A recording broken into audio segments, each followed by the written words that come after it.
Hey, it's the Alt Show with me, your host, Elias Whitfield.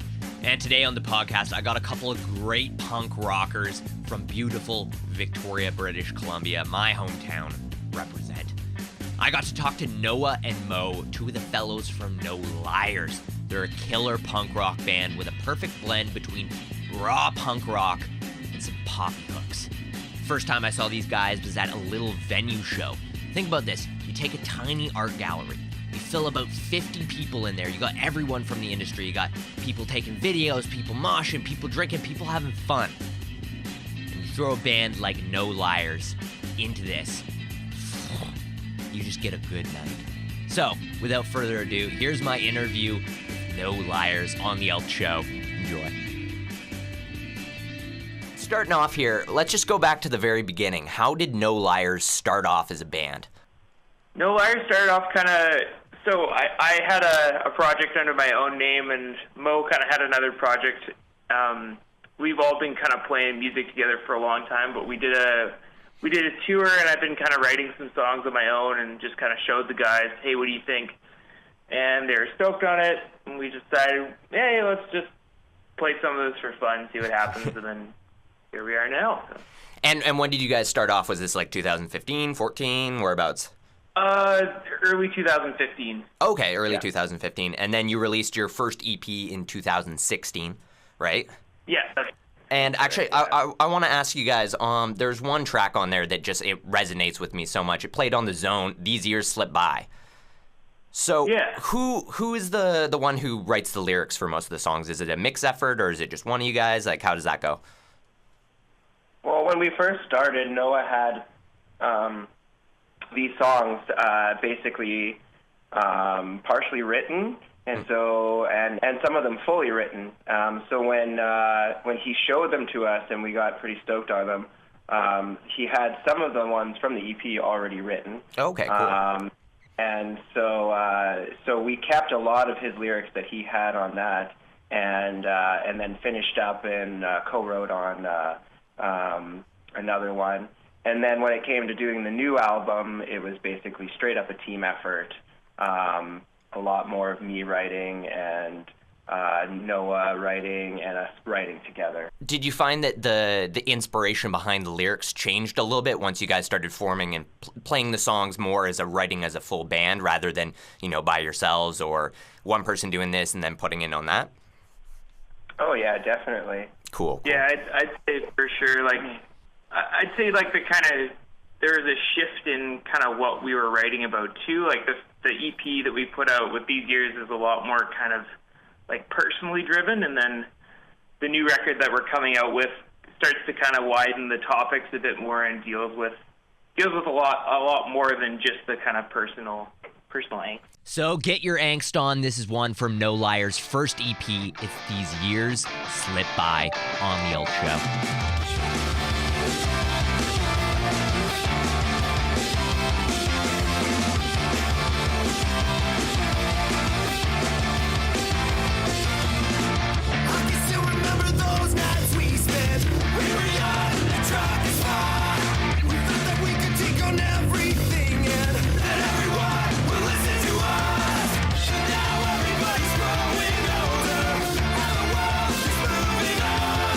What's the here about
I've written a lot of stuff on personal issues and stuff, but I find that I actually like to write out of my own perspective a lot, and I just write about stuff that I see going on in the world and stuff that might relate to me, but also might relate to just other people and other aspects of things that, other people's lives that are going on that I see,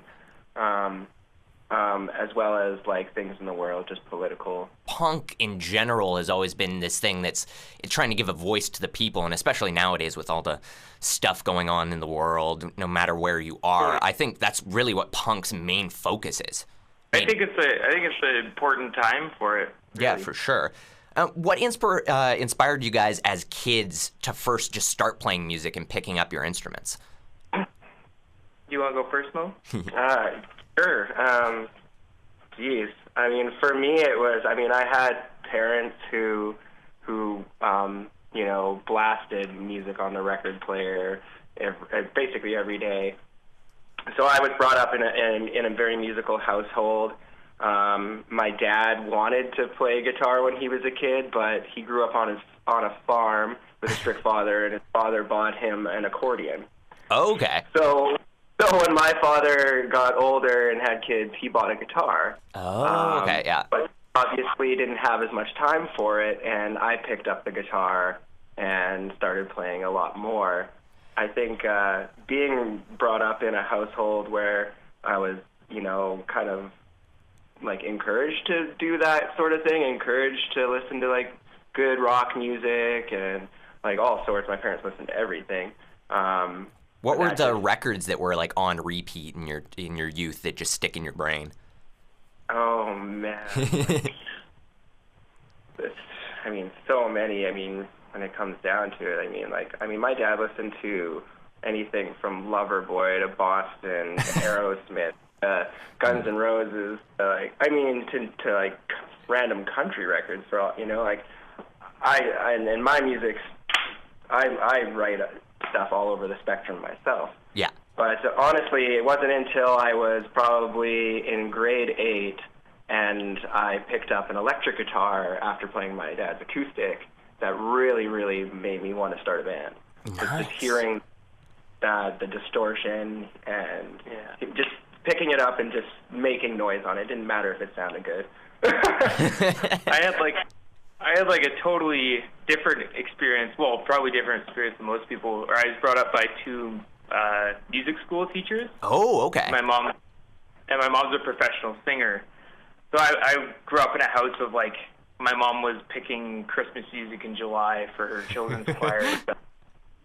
I started playing violin. They started me when I was just turning 4. Okay, yeah. So I've played music for a long time.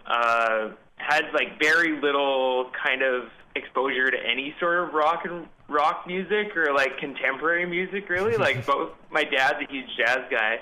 My mom listens to a lot of classical and like, I don't know, choral-driven music. So I remember I was probably like 12 years old or something. I bought the Godzilla soundtrack, the Broderick version of Godzilla. Yeah. And it had a Rage Against the Machine on it, or Rage Against the song on it. I was just going to Tom Jones. No, it was No Shelter. Oh, maybe that's what it is. Yeah, and I was like, what the hell is this? And I was just like, instantly just like completely transfixed because I never heard anything like it. And then same, like I started, picking up bass, and then when I picked up the electric guitar, that was kind of a game changer too, and a lot more stuff. So from jazz to punk. I remember my parents giving me a Pantera CD in my stocking when I was a kid. And the Great Southern Threadkill. And I threw that on my Discman, and I was blown away. So what makes a good song and album in your guys' opinion? Not necessarily a successful album or song, but just good in your opinion. I'd say just genuine. Just be like, I listen to a ton of different types of music. The things that always stand out to me are when people are just, making something that's just from themselves and, for themselves too, to a certain degree. Like, of course, yeah. I think that's where you make like really the records that are really stuck with me are just that people's really genuine, either voice or their view or their sound or whatever it is. Honest records too. I mean, like lyrically honest and I mean, not really holding back, especially when it comes to punk music. Oh, for sure, yeah. You kind of can't be. I mean, even pop punk to its extent, you know, you got to have that honesty or there's just no point to it, really. Exactly, yeah. Let's hear some of that honesty in action on the Alt Show. It's a cover of Alabama Shake's Don't Wanna Fight by No Liars.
Done any big tours yet, or have you stuck pretty close to Victoria? Because that's where you guys are from, obviously. We've gone out east. We last year we were part of Canadian Music Week, and we ended up doing a tour around Ontario into Montreal as well. And then we've done a couple kind of Western Canada loops. We played a couple shows with Teenage Bottle Rocket. Oh, fun. And a little bit closer to town, we played with Anti-Flag in Vancouver and Victoria. They don't want to talk about it. They want to tiptoe walk around it. Where the flag ain't mindlessly salute. Oh, seriously? I didn't know you guys played with Anti-Flag. That's sweet. Yeah, it was great. And then we just went out and did some just BC, Alberta, Saskatchewan dates. Yeah. With another band that we know from Victoria here called Vultures, so we went out with Nice. them and did like a little West Coast tour. And then right now we're just basically planning another West Coast, BC, Alberta, Saskatchewan, hopefully the Winnipeg tour. Yeah. Nice. For the spring, and then get out to the East Coast again in late summer, fall. Are you going to make it out to Vancouver at all by chance? Oh yeah. Yeah, Oh, we're yeah. trying to lock down that date right now. Nice. Unfortunately, I wish we had something definite to say right now, but we're looking at kind of late April. Late In the April. works. Okay, so stay tuned for that. And yeah, so do you have any good, funny stories from on the road that just stick in your brain? Oh man, like what's the best one?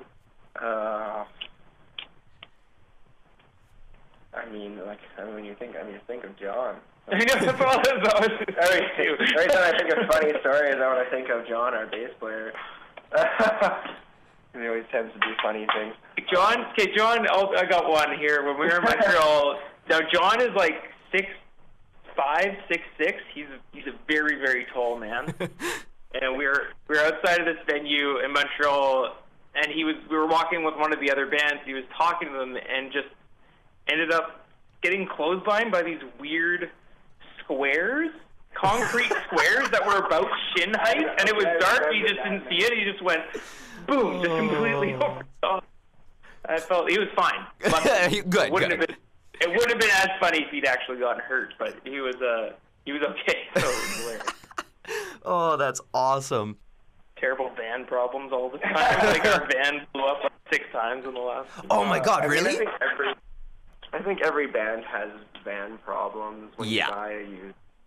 It's working out the kinks is the way I look at it. Yeah, Totally. Doing your dues. Yeah. I mean, we were lucky when we were on tour. We didn't have any major breakdowns. I mean, we broke down I think the only cool one that I could say happened is we were in Drumheller. We spent the day at the Dinosaur Museum. And then we came out and our van was just dead and the parking lot was completely empty. And there was literally twisters, like there probably was like a tornado. 20 miles away. There was a tornado. That was Cows supposed to be flying. heading our direction. We're like, okay, our van's dead. There's no one in the parking lot, and the tornado's great. Oh, But we ended up getting it sorted out and got a hotel room and found this place that had $10 2.6s of the world's cheapest rum. Oh yes, and then played Monopoly Deal until if you ever get stuck on tour, just in this kind of situation where you're stuck somewhere you really don't want to be, you've got to do something like get a hotel room and get drunk. Bring along Monopoly Deal. Does that ruin the band sometimes though? Do you get mad at each other and you're like, you fucker, you got Boardwalk? Well, of course. Well, the good thing about Monopoly Deal is it's quick. Like you end up cycling through games every 20 minutes or so. They are quick games, but you're definitely trying to screw everybody over. Well, of course. It can get pretty heated. Oh. But, good nonetheless. That's awesome. So going back to Victoria here, how do you feel like the punk scene is in Victoria? Is it strong? Could it be improved? What's your thoughts?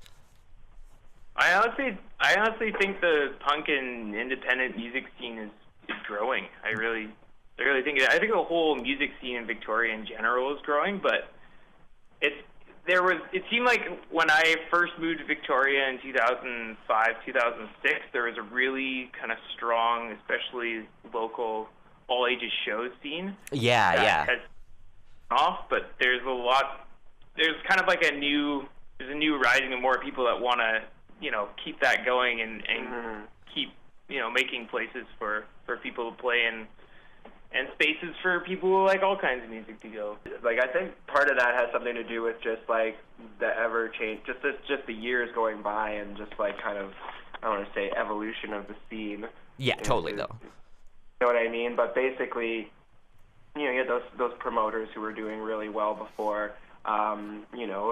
They move on to the next big thing, so they're not here anymore. Maybe a venue stops hosting shows, so you lose that kind of spot where everyone went to, or maybe those some bands split up, and now you've got to wait for these new bands to kind of recreate a scene. I see that all the time. Yeah. Well, actually, I remember seeing you guys for the first time at Vic 42 for the last show they played there, or the last show they had there. And I just love going, because it was an all-age show. You were playing with Sting and Bell. It was a tiny room. Everyone's sweaty. You can't think of a better environment for a punk show than that. Like, that's just kosher. That's exactly what you'd expect. Yeah. Yeah, and so... that was a great space. Yeah, no, totally. It's sad, obviously, you know, venues come and go, but there'll be another one another year from now that everyone's going to be packed into, so hopefully at least. There's actually a new spot in town called Subculture that a few of the guys from AK-47, a legendary punk band in town, are really... sweet. Really graciously kind of, you know, opening up to the scene, and they're doing a lot of great things. So I'm hoping that space will start kind of taking off. And there's already been some hardcore bands from Boston, like all sorts of bands from around here, and yeah, it's a cool spot. So coming up next for No Liars, you obviously have this new EP you're working on. You have Animals came out, your newest single. What else is on, and the tour, of course. Anything else you guys want to plug? What's up for you guys? It's actually it's a full-length record. We got 11 songs. Oh shit! Okay. Nice. Yeah, it was quite an undertaking. So that was that was amazing. We went to Vancouver and recorded with Jesse Gander, who's done a lot of amazing records from bands like White Lung.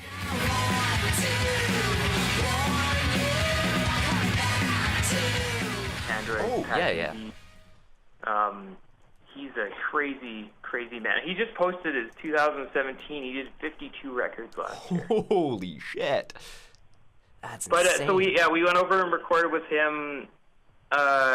We released the first song, Animals, you said. We have another single coming out actually on January 19th called Guilt Trip. Guilt Trip, okay, January 19th. Keep your calendars ready, people.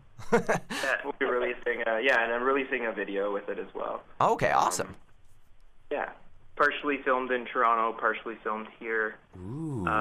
And we're just planning on releasing a couple more songs before the record comes out, and I'm personally excited for more touring, more friends kind of across the country, and kind of connecting with different scenes that where there's a lot more music that we play. So you heard it here first. A lot more to come from No Liars. They got Guilt Trip, their new video, out January 19th, a tour coming up, and as always, remember, it's all about the music, the history, and all the bits in between. Here's one from No Liars. It's their most recent single, Animal, on The Alt Show. Till next time.